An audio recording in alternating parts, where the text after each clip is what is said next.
그냥 이런 식으로 연습을 하지 마세요. 그러니까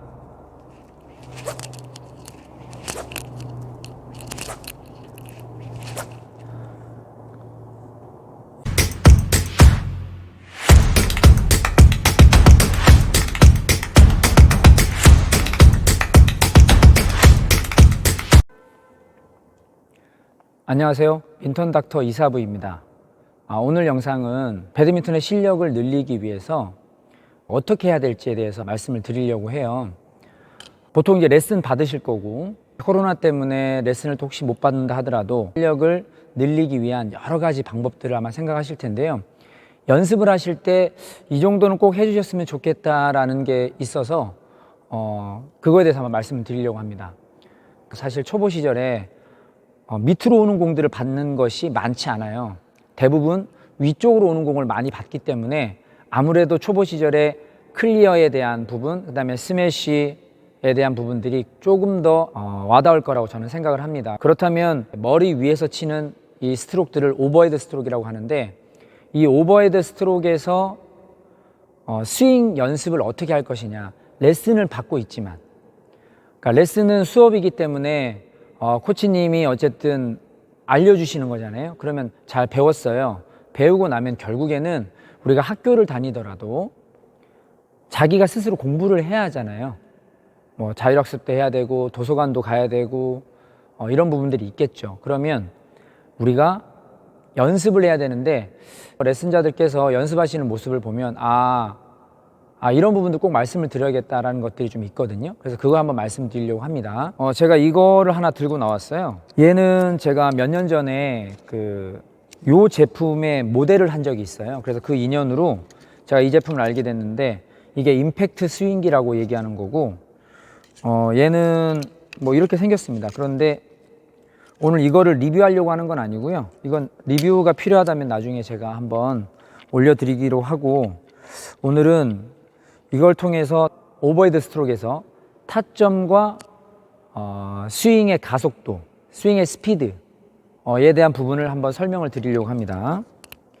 자, 우선 이렇게 생겼는데, 얘는 우리가 셔틀콕을 타구를 할 때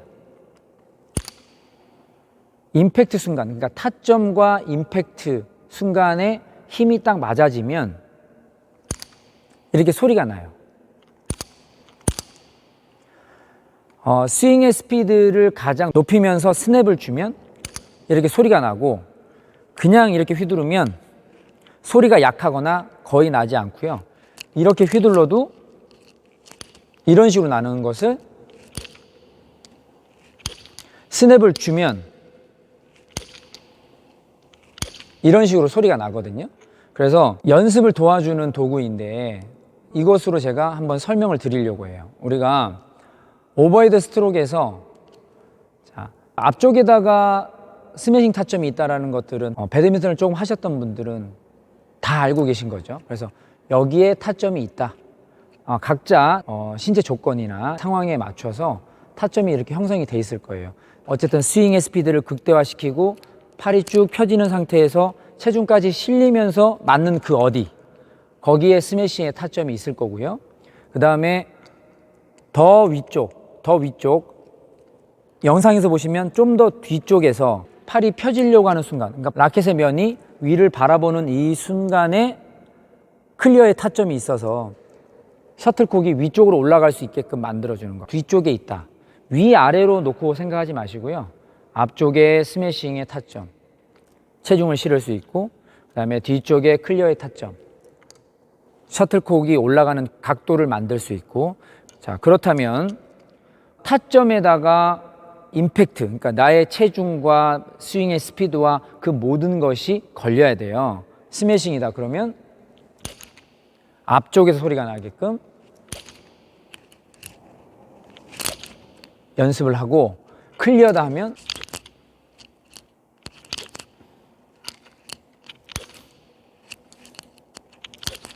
이런 식으로 여기서 소리를 내게끔 연습을 하시고, 라켓으로 연습하실 때는 어떻게 하냐면, 이 라켓에 스윙을 하실 때 그러면 이렇게 소리가 나잖아요. 이 소리가 어디서 나는지를 잘 들어보세요. 자신이 스매싱 연습을 하려고 해요. 타점 내가 앞쪽에 뒀으니까 앞쪽에다가 소리를 내는 거죠. 이렇게. 자, 그러면 나는 클리어 연습을 할 거다. 그러면 뒤쪽에다 소리를 내는 거예요. 여기에다가 소리를 내는 거예요.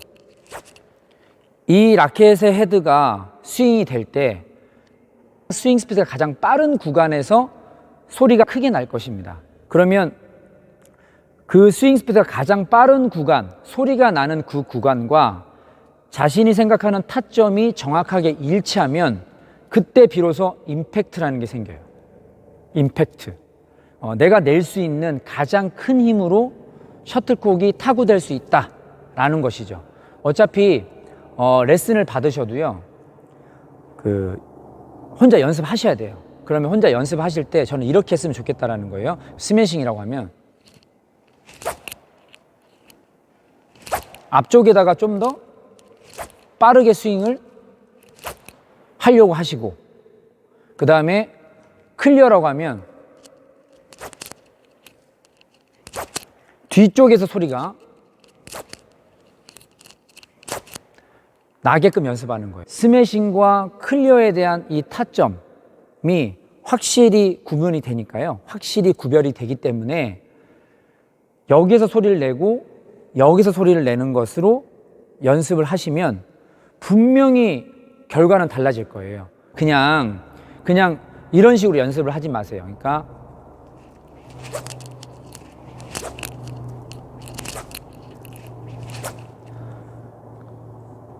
많은 분들이 연습을 하실 때 이렇게 많이 하세요. 그러면 저는 이제 그런 생각이 들어요. 연습이 제대로 됐다고 하면은 제 3자, 다른 사람이 봤을 때 저 사람은 스매싱 연습을 하고 있네. 저 사람은 클리어 연습을 하고 있네. 이런 느낌이 있어야 되는데 그냥 이런 느낌으로 스윙을 하시면 연습이 안 되진 않는데 효율성이 떨어진다고 저는 보는 거거든요. 그냥 이렇게 이거를 100번, 200번 하는 것보다 한 번을 하더라도 스매시, 클리어, 스매시, 클리어 이렇게 연습하시면 어떨까라는 생각이에요. 그래서 저에게 레슨을 받는 분들께도 그런 말씀을 드려요. 우리가 이걸 섀도우 스윙이라고 하거든요. 이렇게 라켓으로 셔틀콕을 치지 않는 거, 이렇게 섀도우 스윙을 많이 하셔야 되는데 그래야 몸이 무너지지 않고 밸런스가 유지되면서 힘이 많이 들지 않아요. 그러니까 실제로 공을 치게 되면 아무래도 사람이 공을 때리려고 하는 마음이 앞서다 보니까 힘이 많이 들어가게 되거든요. 그러니까 이 스윙의 플레인을 제대로 만들고 싶으시면 이렇게 섀도우 스윙을 많이 하셔야 되거든요. 그래서 섀도우 스윙을 하실 때 그냥 하지 마시고 마치 셔틀콕이 날아오는데 앞쪽에 있다고 생각하고 그 타점에다가 소리를 내려고 해서 스매싱 연습을 하고, 셔틀콕이 날아왔는데 위쪽, 좀 뒤쪽에서 타점이 형성돼서 여기에서 내가 소리를 내려고 해서 클리어. 그래서 이쪽과 이쪽, 앞쪽과 뒤쪽에서 각각 스윙의 스피드가 가장 빠르게 소리가 나는 거에서 귀를 기울이시면서 연습을 해보시면 혼자서 연습하실 때도 충분히 연습이 될 것 같아요. 그래서 이거는 자신이 갖고 있는 가장 빠른 스피드를 만들어내고 그 스피드에서 타점과 그 스피드가 나는 구간을 정확하게 일치만 시키면 임팩트라는 게 형성이 되고, 그러면 분명히 파워에 문제가 없다라고 저는 보여집니다. 그래서 연습을 하실 때 마치 셔틀콕을 치는 것처럼, 정말 셔틀콕을 마치 치는 느낌으로 상상을 하시면서 연습을 하시면 분명히 배드민턴 실력을 늘리는데 도움이 될 거라고 저는 생각합니다. 고맙습니다.